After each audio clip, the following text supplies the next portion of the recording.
Voici le général de Gaulle. Pour la première fois, un clone d'animal adulte, une brebis. Et maintenant, écoutez Yuri Gagarin. C'est le premier jour de l'Euro. Europe 1.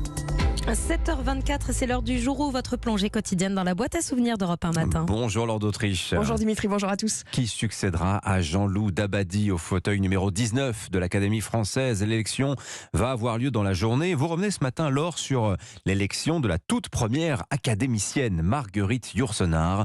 Le 6 mars 1980, elle devient la première femme à accéder à la coupole du Quai Conti. Oui, et elle est loin alors de faire l'unanimité. Madame Yourcenar, 20 voix. Monsieur Dorst, 12 voix.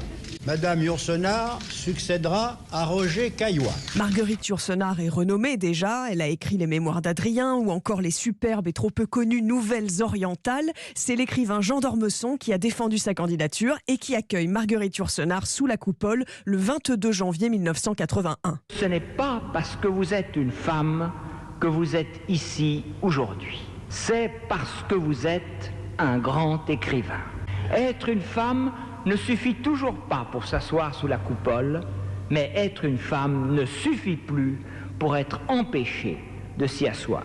Et dans son discours, Marguerite Yourcenar explique que la littérature est devenue une profession pour quelques femmes seulement au XIXe siècle. Et c'est pourquoi, même si elle est la première femme seulement à entrer, elle refuse de dire que les membres de l'Académie française sont misogynes. On ne peut donc prétendre que dans cette société française, l'Académie ait été misogyne. Elle s'est simplement conformée aux usages qui volontiers plaçaient la femme sur un piédestal, mais ne permettaient pas encore de lui avancer officiellement un fauteuil. Alors dans son discours, Marguerite Yourcenar dit aussi que des femmes comme Madame de Staël, George Sand, Colette auraient sans doute elles aussi mérité d'entrer à l'Académie française. Laure, est-ce qu'on peut dire que Marguerite Yourcenar était féministe?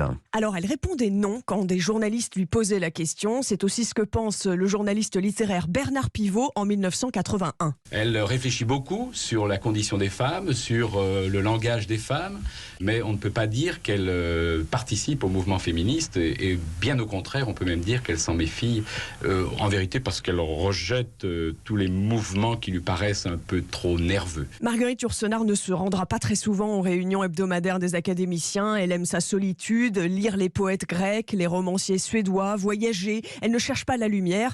Aujourd'hui, 6 femmes seulement sur 35 membres font partie de l'Académie française. Merci beaucoup Lord d'Autriche pour ce bain de mémoire grâce aux archives sonores d'Europe 1. À 8h15, c'est Gérard Larcher qui sera l'invité d'Europe 1 matin. Il répondra aux questions de Sonia Mabrouk. Le président du Sénat qui a voté cette nuit l'article sec de la réforme des retraites. Plus que 13 à valider d'ici dimanche soir minuit.